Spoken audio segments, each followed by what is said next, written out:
The bond markets got queasy here, according to the president of the United States, and it seems the Treasury market still shows some signs of queasiness. Has what's unfolded here fundamentally altered for the worse the foundation of our global financial system? Look, just in a joking manner, I think CNBC is going to sue CNN for intruding on their financial analysis and all of that. And what I just heard in terms of the market analysis, I mean, like, that's to me is pure spin. You had the highest rise in stock market history yesterday. Of course, there's going to be a little pullback. The question is, what spin are you going to put on it back? It's just a normal retracement after a big day. It's no big deal. Let's look at where we are, and this is what's the good news for the American people. If you simply look where we are now, we've got a 10% global tariff in place, and we're taking in about probably $4 billion a day. Well, we were losing $4 billion. We're taking in about 2 or 3 billion now. So that's all to the good. We're clawing back some of that dangerous trade deficit. And we've set a 90-day negotiation in motion where at least 90 countries now want to come in and see us.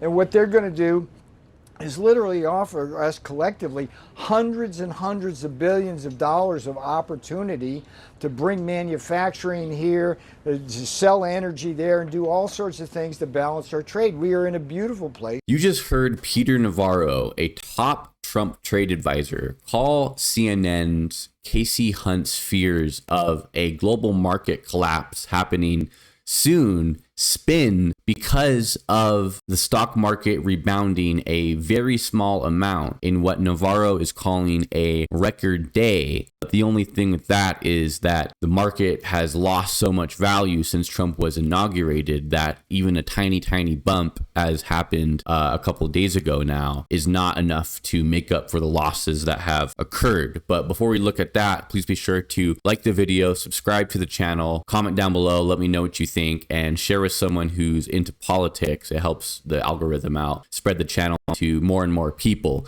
So you heard Navarro there say that CNN's gonna sue CNBC because CNBC was just saying the exact same thing, that there's going to be a global market collapse because of Trump's unnecessary, unprovoked trade war that he has instigated upon the world. And what CNBC and CNN were likely looking at is these numbers over here from Market Watch that show that the United States has lost $11.1 trillion of value since January 17th, 3 days before Donald Trump took office. So it doesn't seem like what Casey Hunt is fearing here is spin, as the markets continue to be in a free fall in a time when people are showing very much uncertainty and very much a lot of distrust in the United States economy. And if we're going to be to continue to be a reliable global trade partner.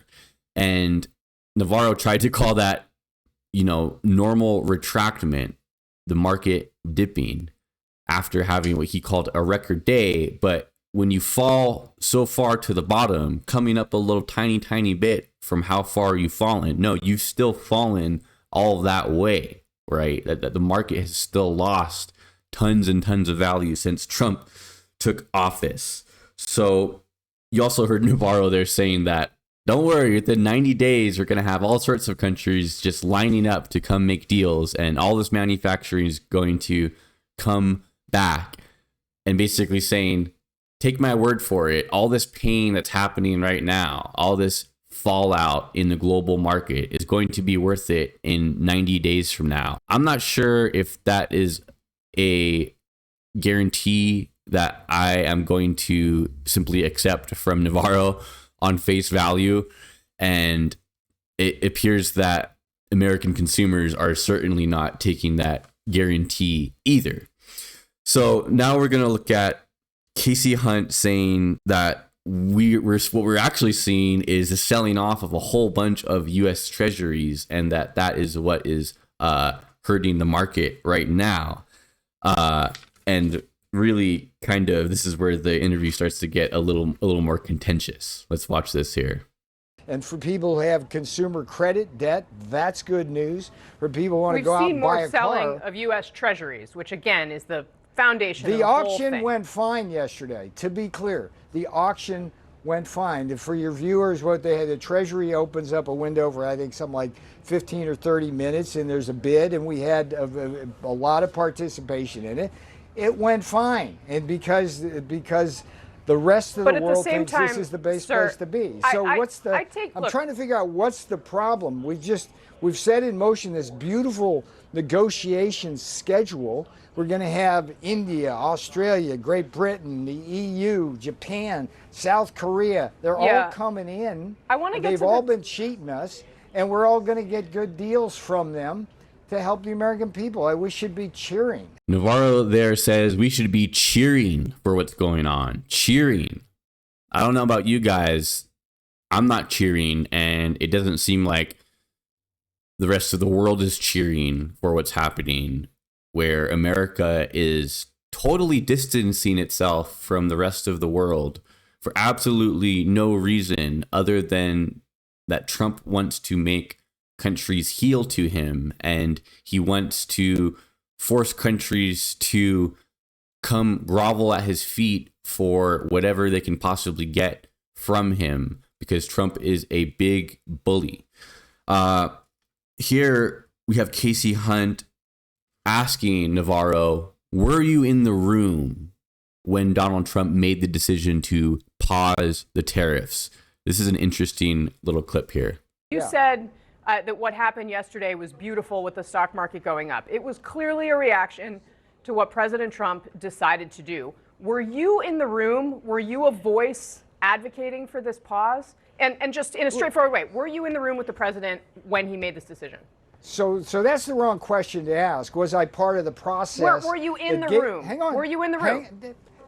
You don't understand how this works. You don't have to be in the room to. Well, with have President say Trump, it. actually, you often No, do. hang on. I never talk about, and I went to prison for this. I never talk about what happens in there. What happens in the Oval. I'm stays in not the asking Oval. what was said, sir. My I'm point asking, were is- you there or were you not? Let me tell you about the process, okay?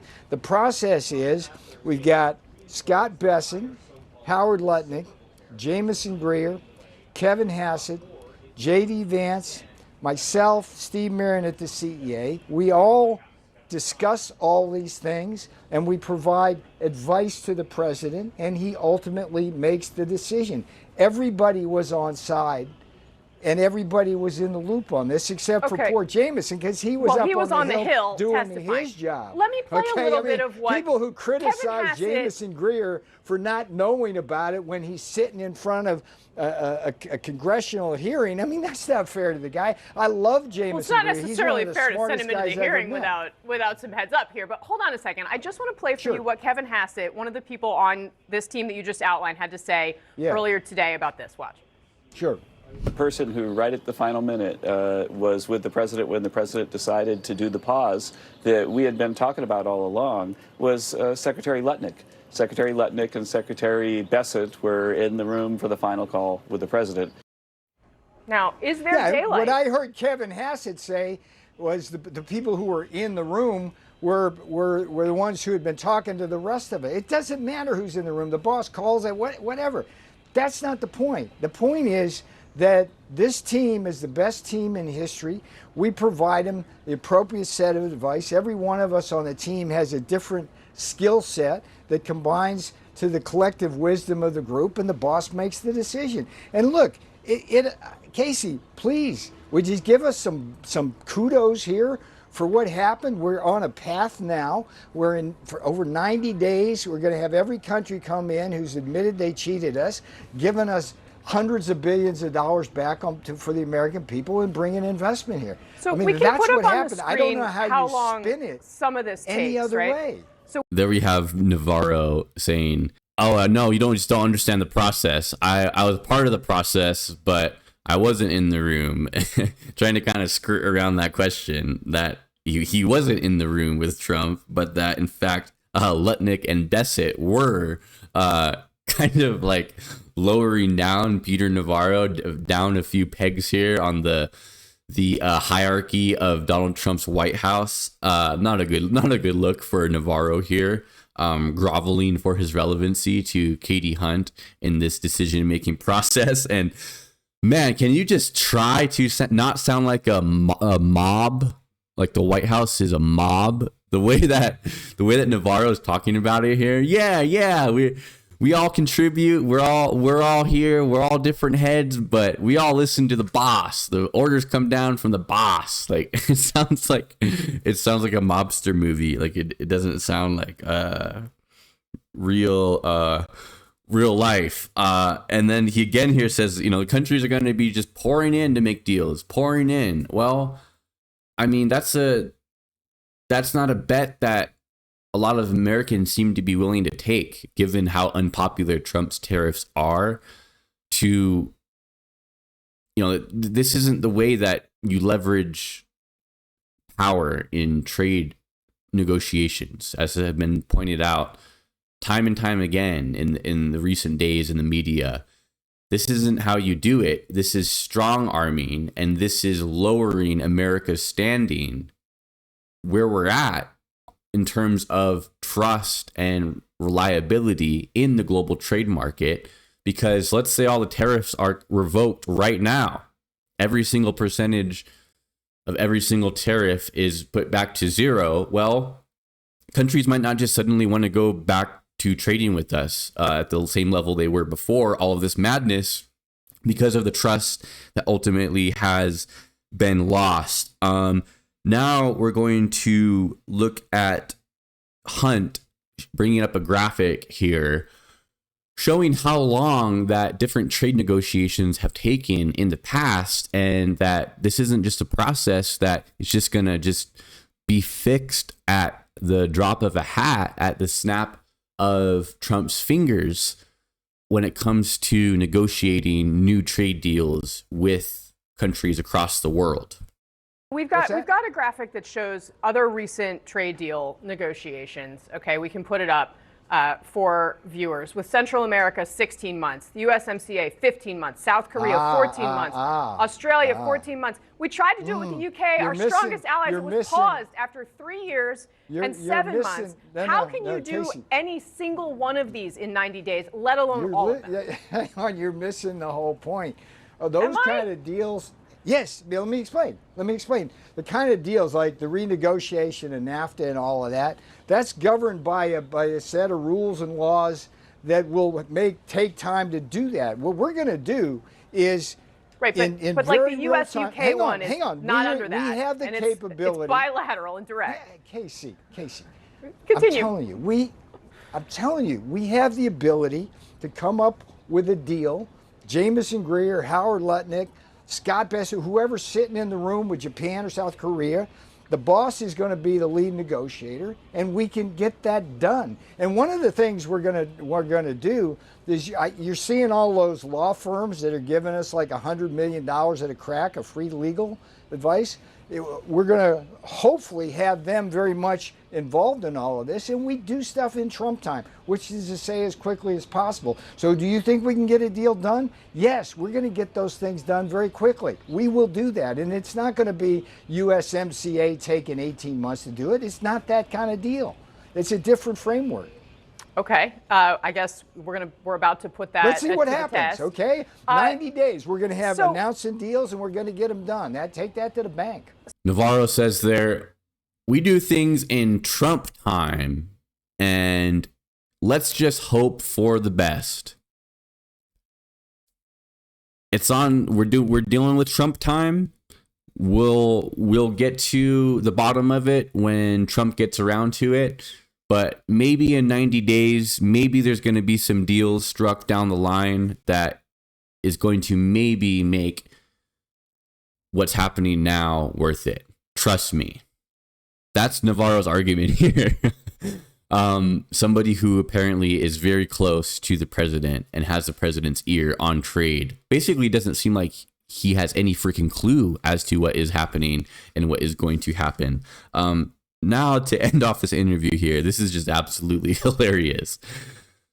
Casey Hunt asks Peter Navarro about Elon Musk calling him dumber than a sack of bricks, and that in fact it is an insult to bricks to even compare Navarro's intelligence to that of a sack of bricks.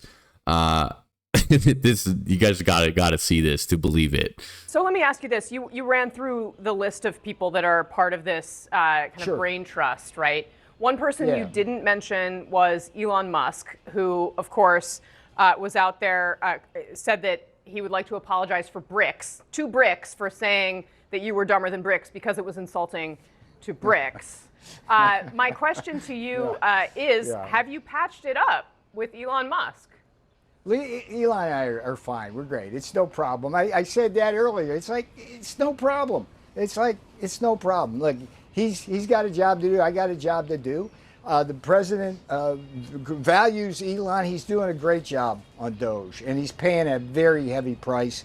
And I feel sorry for him on that. Nobody should have their cars firebombed by crazy people. That's just wrong. And nobody should be doing the kinds of things they're doing. But look, the amount of waste, fraud, and abuse, I hope CNN will at least acknowledge that a lot of that waste, fraud, and abuse hurts Democrats as well as Republicans. Yeah, I mean, look, well, let's that's just stay Elon's on job. on My trade, job is though. trade. Elon does Doge, I see. and the Okay. twain doesn't meet, and it's great. I mean, that's a tempest in a teapot, and it's in my rearview mirror, and it's in his, and we're fine. Okay, fair enough. I mean, any spine that Peter Navarro has completely left his body, and I'm not sure how he is able to stand up straight. I mean, wow. He says there, don't worry about it. We're totally fine. I mean, it doesn't seem like they're fine at all. It seems like Musk despises this guy, but everybody is so far up Musk's butt in the GOP because of how much money and influence he has with Donald Trump that Musk is simply allowed to just bully and harass and call anybody any name that he wants, and these guys just have to just suck up to him and just take it because there's no other political alternative for them to exist within the GOP. It's so disgustingly sad. I mean, no, they're not fine. Musk didn't apologize. It seems like he very much meant what he says and absolutely despises this guy. But yeah, these guys, they don't have really, it's a cult, right? It's a cult. That's the GOP is a cult, and the cult leaders are Trump, and Musk has now emerged as a significant leader in the GOP for a lot of different reasons, and his presence is tolerated, not only tolerated, but is welcomed by many that are within the cult. And Donald Trump himself is kind of forced in the situation where he has to appeal to Musk on a lot of different things. And, we all know how much Trump loves appealing to his power and his aura to other people around him. No, he doesn't like doing that at all. But again, Musk has he donated so much money to Trump's campaign that these guys see no other alternative. They don't have any plan for you and your family to lower prices. They don't have any plan to implement Medicare for all, to guarantee health care as a right to every man, woman, and child in this country. They don't have any plan to raise the minimum wage, right? So what do they have to do? They have to appeal to billionaires who go around buying elections, such as Elon Musk.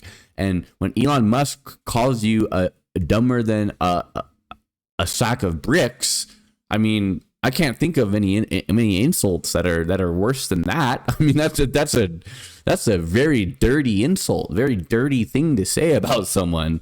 And Navarro says that they're fine. I don't know about you guys. Someone called me dumber than a sack of bricks on national media. I would not define my relationship with that person being fine. But again, Navarro doesn't have a spine. He doesn't have any other alternative than to kiss Musk and Trump's ass at every turn. So that's all I got for you guys in this one. Thank you so much for watching my breakdown of this. Please be sure to like the video, subscribe to the channel, comment down below, let me know what you think, and share the video with someone who's into politics. Take care. Have a great day.